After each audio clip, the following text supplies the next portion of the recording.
Good morning, traders. Chris Bus here with Traders Profit Compass with another edition of Before the Bell, your home for actionable pre-market content for Tuesday, September 6th, 6:56 a.m. as I'm starting the video. And as always, please run your player at 1.5x.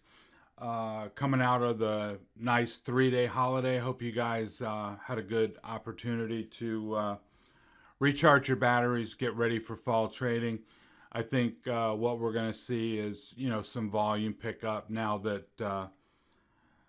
for all intents and purposes, summer vacations are over. Kids are heading back to school. Traders are hitting the desks. I think things are going to pick up here in terms of volume and liquidity, so that's going to be a good thing. Quick look at futures. Equity is up about 0.75%. I didn't see a lot of anything else going on significant. Most everything is flatlining. Bitcoin's pretty flat. Oil's down a little bit. Not a lot going on here to start the morning. Over on the macro front, we've got ISM services at 10 o'clock. And then after the bell today, I got a couple of stocks. UiPath, software name, and Coupa Software, C-O-U-P, were the big names that I saw. And then tomorrow, before the bell, NEO in the EV space, Academy Sports and Outdoors, ASO, before the bell, and G3 Apparel were the ones that I saw that caught my eye as I was running down the list. Also want to make note that starting tomorrow, we've got a ton of Fed speakers. I think we've got 3 tomorrow. Then we got Jerome Powell at 9 a.m. on Thursday. So a lot of Fed speakers coming out. I think they're going to reiterate what they were talking about in Jackson Hole. And then we've got the next FOMC meeting. I think the decision day is September 21st. So you're going to want to keep that paramount in your mind. And then we've got, interestingly, I think we've got September option expiration the Friday before the next FOMC meeting. I don't have the date of that handy. Maybe I think it might be the 15th. Double check me on that. Basically, not this Friday, but next Friday is September options expiration. So let's. We had a pretty rough day on Friday. We had the initial pop, and then they faded it hard into the close on Friday. So still a lot of bearish activity. But let's start out at the top of our chart deck and work through and see what we can see. US dollar. We had the breakout above 109 on Thursday. Then Friday was more or less a nothing day, but managed to hold those gains. So as it stands now, the way it looks to me is you've got what was once resistance is now support between 109 and 109.50. So you can set an alarm there at 109 for a heads up if this was just a head fake and then we're gonna pull back. I expect more dollar strength, but that wouldn't preclude a breakdown to the 20 or even this trend line and then reaccelerate higher. And of course, if you want to trade that, I mean, you've got the futures market available, and you've also got the ETF UUP that you can pick off similar levels and trade the dollar if you care to do that. TLT has also been in focus. What I've done is move our main pivot down to 108. I think that's the next big critical level. I know some of you, I think I sent out the sent out a little note on Thursday. Some of us had gotten short up in here, and we had got this big breakdown on Thursday. And what I said there is you may want to, sell, spread your position, sell some downside puts against whatever long position that you had, and then kind of gear everything around 108. I imagine a lot of you would probably be in the September option expiration. So that's going to be something to watch here in the next few days. Of course, you don't want to just sit there with a bounce if it's going to do that, with your short position. So you may, trail your stop down. You've got the 8-day here. You've got a little bit of a gap to fill. So you can play that as you like.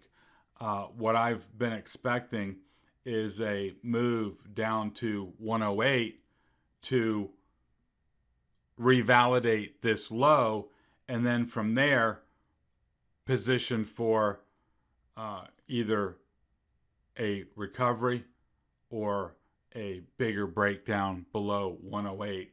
But I think 108 is pretty clearly the main pivot on TLT. VIX, we had the opening morning surge on Friday that brought the VIX way down, but then of course sell-off in the afternoon drove VIX back up above 25. I think 25 is a nice pivot point for you to use. Keep the VIX on either your sideboard or one of the boxes in your trading montage to just get a feel for trend. If you're long, if you're playing for a bounce, you're going to want to see throughout the day VIX fading. What's always cautionary is, when you see the opposite, when you see equities rising, but VIX rising along with it, that's always a cautionary flag. So I think having the VIX front and center, if you're actively trading, is helpful. So I think 25 is going to be a good benchmark pivot level for you this week. As I mentioned, Bitcoin has been trading in a very, very narrow range. I've been expecting at least a test of this 19,000 level at all these prior lows.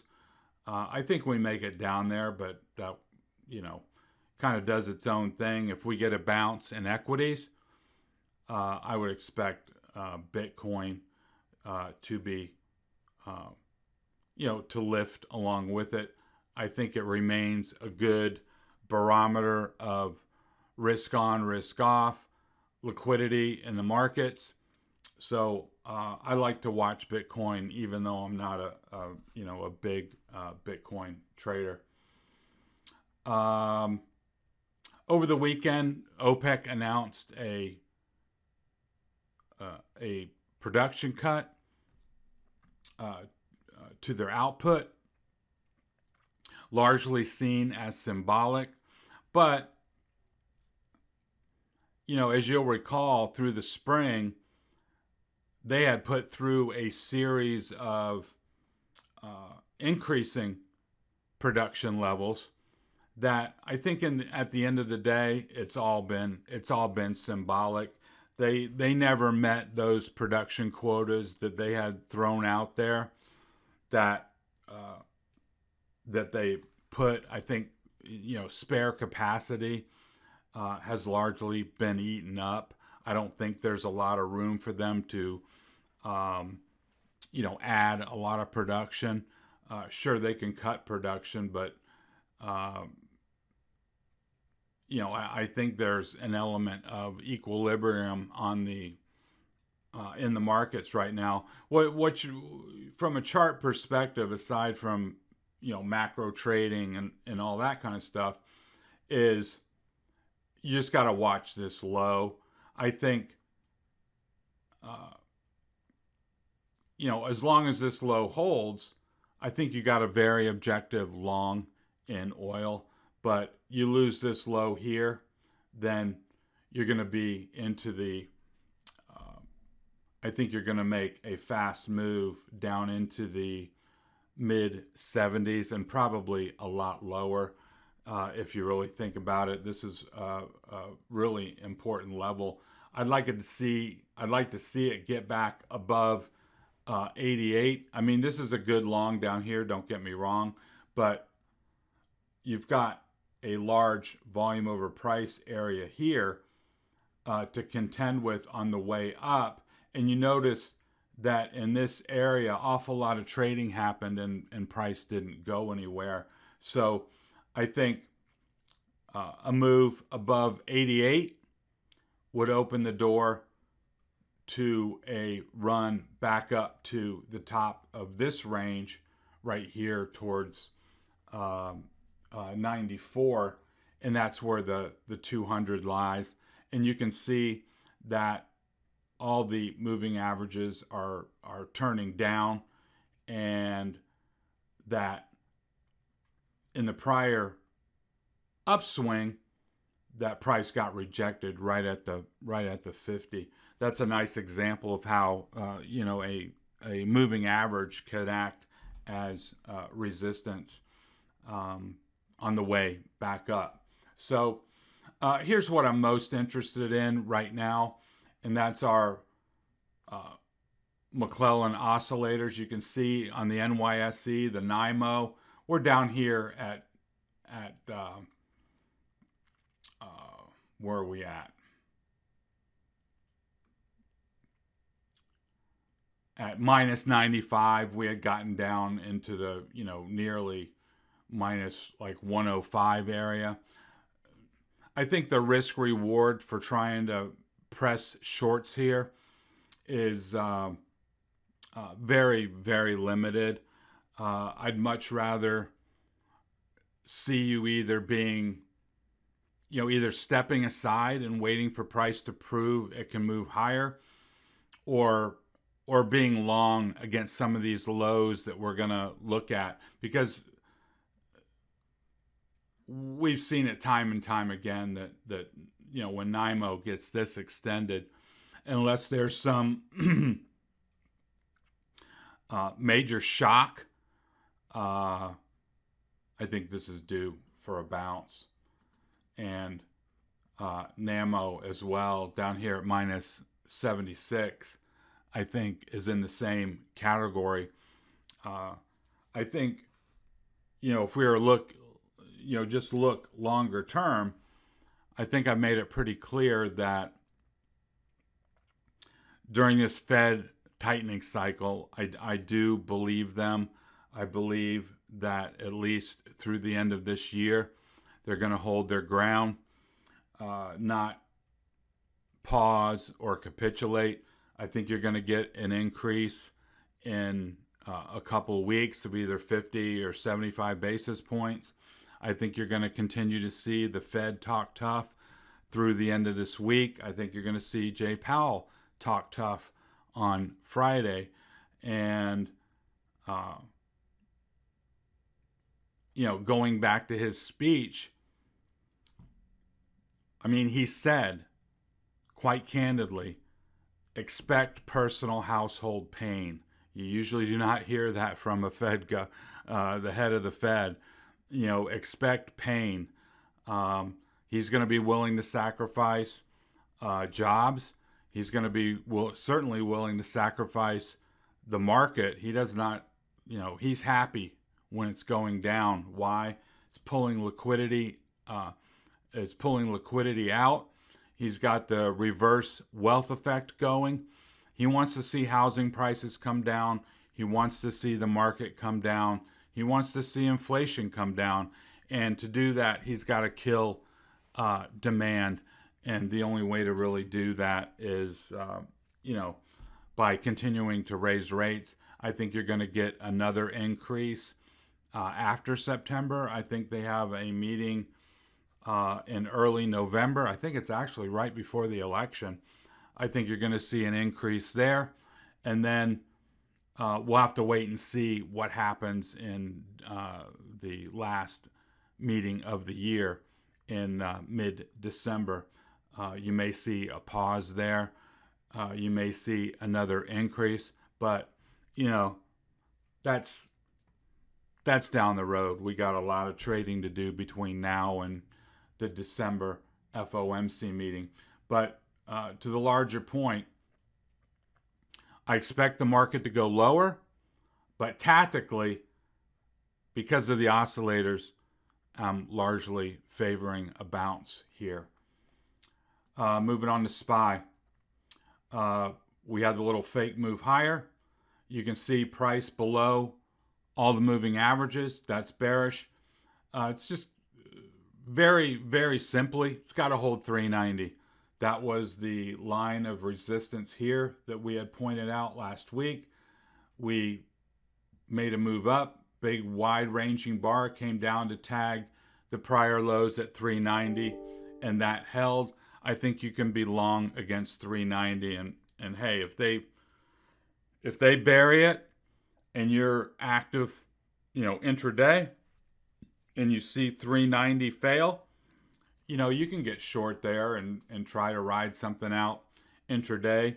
You see we've got a gap to fill down here. But really the line is 390. You can see that pretty clearly here. Notice that RSI and PPO are higher at this second low than they were at the first low. So that gives you a little bit of positive divergence to work with on your charts. Really same thing here with the Qs. We went up and touched the 8-day, but they slammed it in afternoon trading right back down to 295. You can see that was the level that we identified last week as being really important. Rejection, rejection, rejection. Breakout, back test, support, and now back to back test this 295. That's the level that's got to hold going forward. And I'm expecting at least some type of a kickback rally. And you can see it here on the 60-minute chart. You can also see the little bullish divergence that we have working at this low. Didn't quite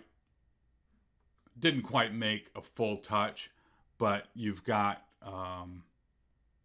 certainly got some nice levels to shoot against here. I think this morning, we're up a little bit. If you got a break above 296 on the Qs, remember recapturing a level from below is bullish. That's a buy signal.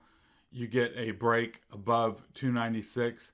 I wouldn't be afraid to take that long, looking for 300 and then possibly the highs on Friday, which were up in the 303.75 was the high, but realistically 303 I think would be a good T2 on today. If you got a break above 296, look for 300. If you got 300, look for 303 on the upside. IWM, same kind of idea. We went up, then came all the way back down. The level here on the daily chart is 178. Really has to hold that level. Support, resistance, resistance, resistance, support, support here at 178. If you drill down on the 60-minute chart, you can see we had a low that came in right at 179, and we almost back touched that on Friday. Little positive divergence here. The level to reclaim in my mind is 181, 181.50. I think if you got that move this morning, you take it long there and you look for 184, where you've got these larger volume over price bars coming in, acting as resistance.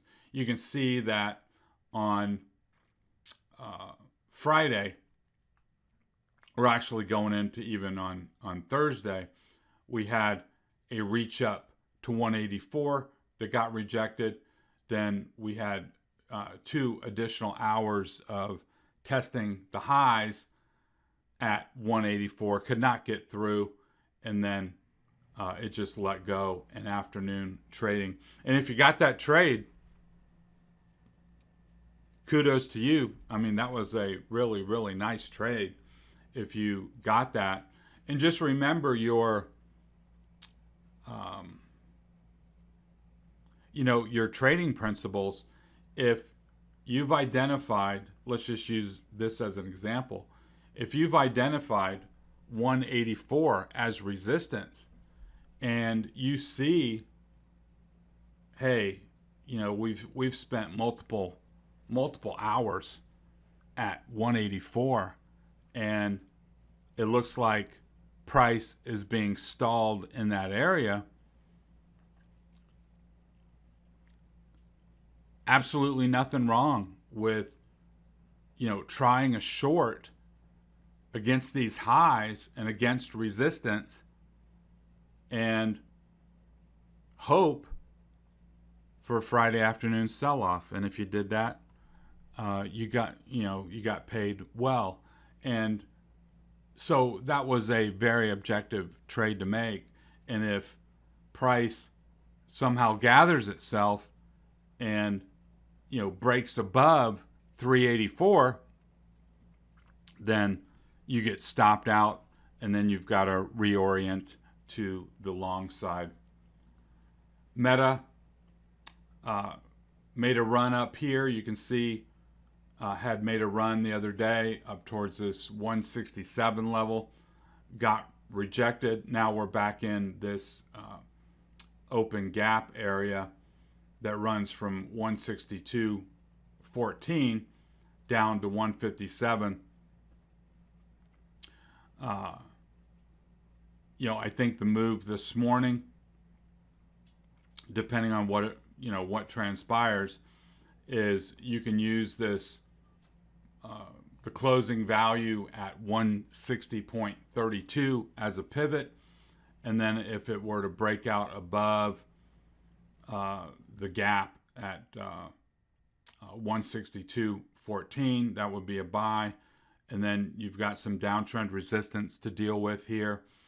If you took that out, then you would be aiming for the prior highs. If for some reason we came up here, got rejected, then I would say the bottom of the gap, looking for a gap fill. Now, over the weekend, it turns out that the EU is fining Meta $400 million for a breach of security on its kids' data. I don't think that's going to be a massive drag on the stock. I think, if there's a bounce today, I think Meta will participate. But this does have a lot of choppy overhead resistance to deal with before it can really get going to the upside. My base case is that at some point this gap gets filled and we come back into these lows at 155, but after a bounce. Apple, same kind of idea, came up here, found a lot of resistance at 160, let go.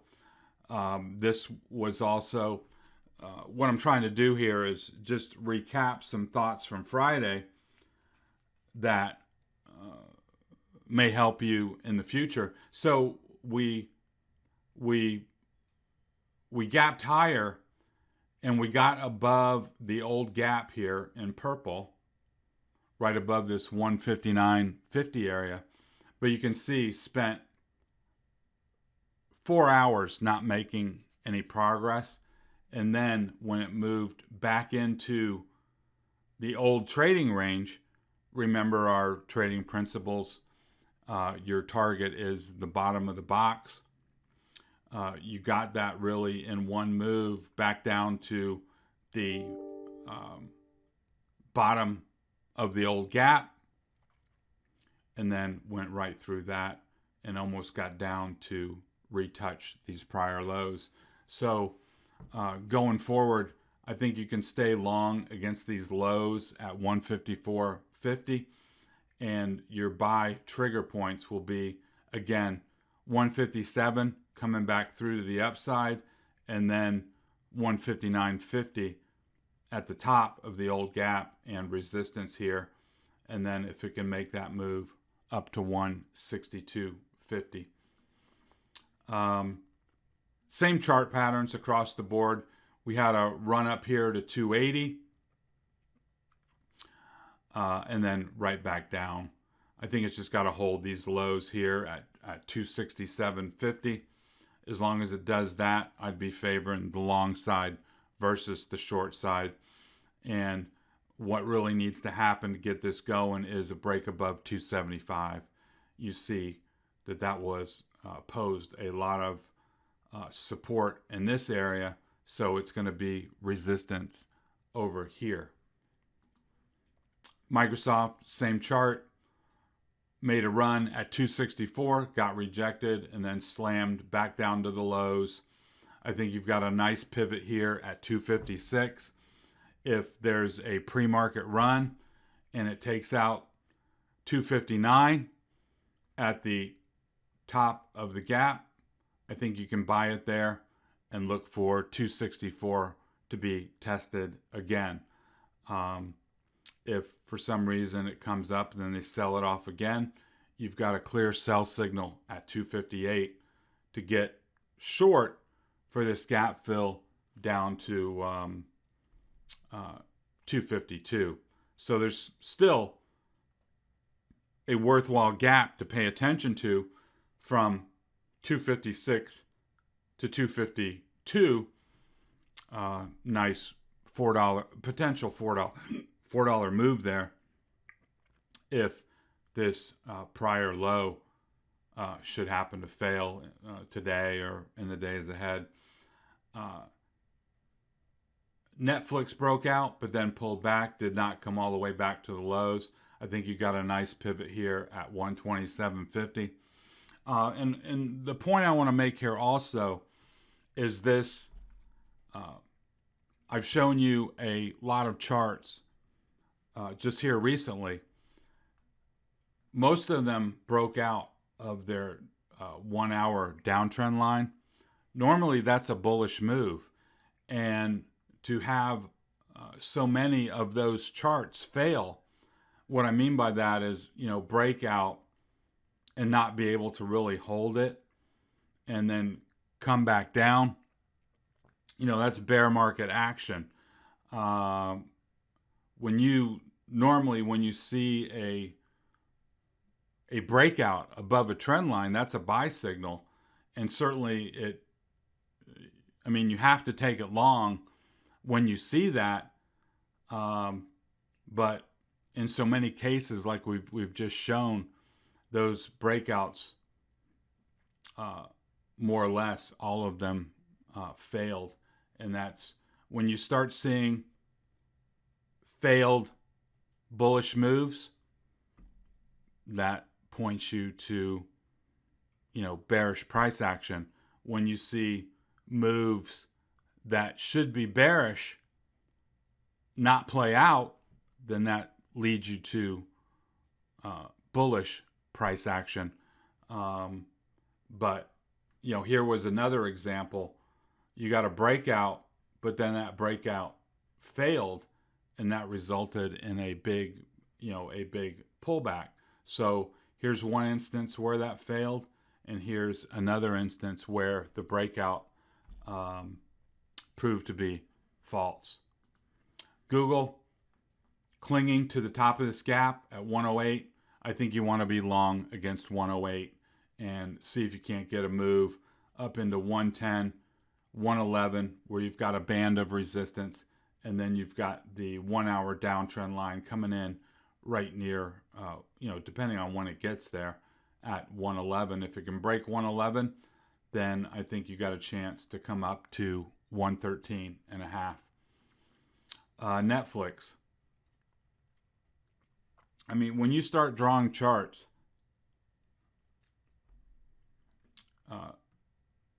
you'll begin to see things and connect the dots. We had a gap here, was resistance. We had a move above, but a close below, resistance. We had a touch here, resistance. We had a touch here on Friday, rejected.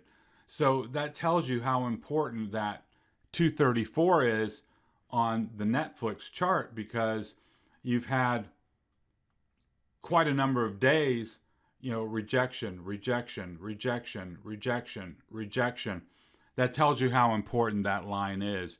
The more price reactions you get along a line, whether that's a horizontal line at resistance or support, or a gap line, or a trend line, that further validates the importance of that line. So, if you draw a trend line with only two touches, that's probably not going to be a really, strong, important line. If you draw a line and you see a lot of price reactions, you give it more and more weight on your chart, because you see how price action is really respecting it.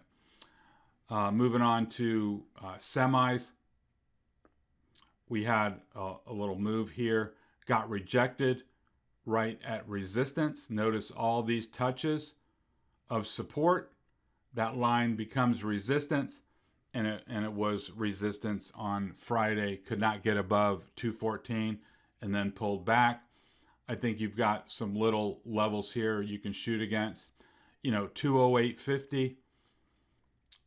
I'm just going to call that 212, and then 214 would be levels on the way back up. If those were recovered, then those would be, bullish moves, buying points, if you will, if you're trying to actively trade that.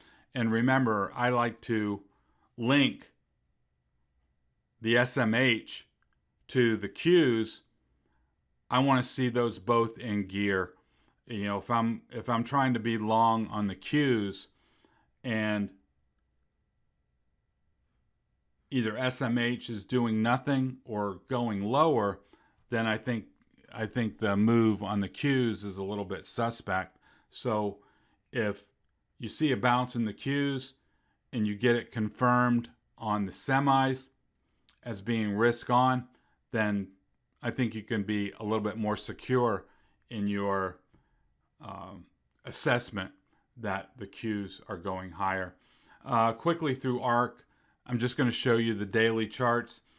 ARC F right here at the midpoint of this box. I think you can be long against that midpoint. And if you get a breakout here above 1850, then you got more upside. But if it were to lose the midpoint of this box, I think you're going to go pretty quickly down towards 15 at the prior lows. Genomics, pretty much the same chart. You can see the fake breakout. We lost this line of support here at 38, and now we're down at 34.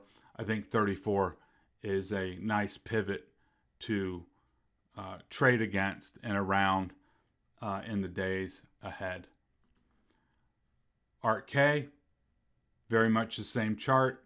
Right here at the midpoint of the prior range between, let's call it 46 and 37, right at the midpoint. At 41, I think you can use that as your pivot today, maybe for a run back up to the top of the box, where there's going to be a decision to be made. Now, if you got a breakout above the old trading range, you can see resistance, resistance, resistance, resistance, resistance, resistance. So if you were to break above that, that would definitely be a long at 46. So you'll have to decide, how you want to trade it in here, if at all. Maybe you want to wait for a breakout above 46, or be ready with your short trigger if it makes this rally. That would be a very objective trade to try a short against 46, because it's proven that that's been a tough area for price to get above. And then if you get stopped out, you immediately go long above 46. And then wrapping up with ARC W in relatively a little worse shape than the others. Why? Because you lost the midpoint. Here it was clinging, and then let go on Friday, down 1.6%. It's really got to get above 52.50, in my opinion, to take a long. But if it did that, that would be your buy point, and you'd be looking for the top of the box here at 58.50 here at the top of the box. So come down, undercut, recover. There's your buy point. Look for the top of the box. And then if you're a sharpshooter, you would be exiting your long at the top of the box and then trying a short, because you had a lot of resistance along that line. And then, just like we talked about on the other ARC names, you break above that box, then you've got a nice long, looking for the prior high, and then looking for 68. So as you can see through the analysis, it's all driven off of either recapturing levels from above or losing levels.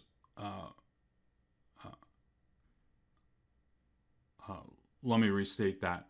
Recapturing levels from below is bullish. Losing levels from above is bearish. And then you've got support and resistance along the way, where you can tactically flip from long to short at a well-defined resistance level. And then what you're saying to yourself is, price has to prove it.